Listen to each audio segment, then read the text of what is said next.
นี่คือเหตุการณ์ห้วยนาตาลเดมอนี่เบิ่งแล้วมืดผ้ามัวดินคาดว่าอีโบนานนี่ฝนคือสิตกฝนคือสิมาหมดแล้วมืดแห้งแล้วก็ฝนผ้ามันมืดแห้งได้ห้วยนาตาลมันทางบ้านทางขาก็มืดแห้งมืดแห้งตอนแรกมีตอนค่ำเนาะตอนค่ำจะได้ตอนนี้อันนี้ก็คือตาก้าไทยเป็นม่วงคำตำบลนาตาลเลยตาก้าอันที่เหลียวได้นี่ตาก้าเป็นคนสีเป็ดหน้าดำได้นี่ตาก้าหน้าดำที่เหลียวถึงผ้าก็มืดมาได้ฝนตกถึงผ้าก็เมฆก็ต่ำลงลงต่ำลงแล้วฝนตกนี่ก็เป็นห้วยนาตาลได้ห้วยนาตาลเจือดแล้วเป็นเจือดลงห้วยห้อมเป็นห้วยกว้างห้วยใหญ่ได้ห้วยนาตาลเนี่ยจากห้องเป็นกว้างกองออกเลยนี่คาดว่าแมลงในพลคือสิตกบ่งแล้วมืดเท่าไหร่ดีบางทีเมฆกระดามือคู่คาดว่าแมลงในบุทนฝนตกแท้แมลงทางนี่ก็วับหนูได้ผู้เจือดลงไปได้ผู้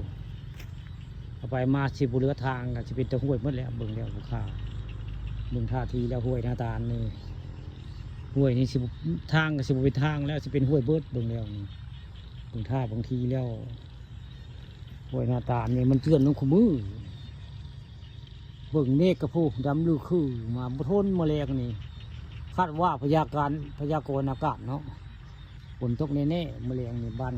คำขาหกสาบุทนถึงผ้ามืดแห้งทำไมของมันเลยขามาถ่ายต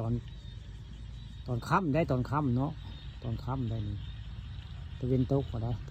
ตะเวนรับขอบฟ้าแล้วเนาะแต่ว่าพวกขาได้มาจ่าตอนแรงอยู่ในห้วยนาตาลบางคำขาโคกซ่านละนี่ห้วยนาตาลแต่ว่าอยู่พื้นที่ของบ้านโคกซ่านได้ห้วยผู้ขาปลาลังคำผสมเนาะมาจ่าเอาเหตุการณ์เรื่องจริงผ่านจอมาให้เบิ่งเรื่องห้วยเจือนห้วยพังโหแม่นำห้วยนาตาลมาแห้งมาได้เบิ่งเอารถห้วยนี่เบิ่งบ่จืดคือมันสิขยายแต่ก่อนห้วยนี่ฮันย่างความห้วยได้สบายได้แต่เก่าหอมได้ย่างไปความปุ๊บไปได้ห้วยนี่ไม่ได้กว้างเลย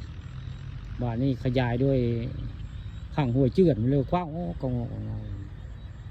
นี่แหละห้วยนาตาลบ้านคงขาแหละนี่ผู้ข่าปานะครับมาชมเอาเรื่องจริงผ่านจอมาให้เบิ่งเนาะเรื่องคงผ้ามืดก่ำดำมาแล้วผมคาดว่าฝนที่ตกมาเละ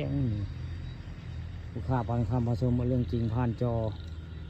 มาให้เบิ่งเรื่องมันมืดผ้าโมดินเรื่องฝนที่ตกบ่ทนไม่ได้กระดาษบ่ทนตกมะเร็งนี่ก็คือเป็นวันที่2ได้มื้อนี้วันที่2ได้วันที่2วันจันทร์คาดว่า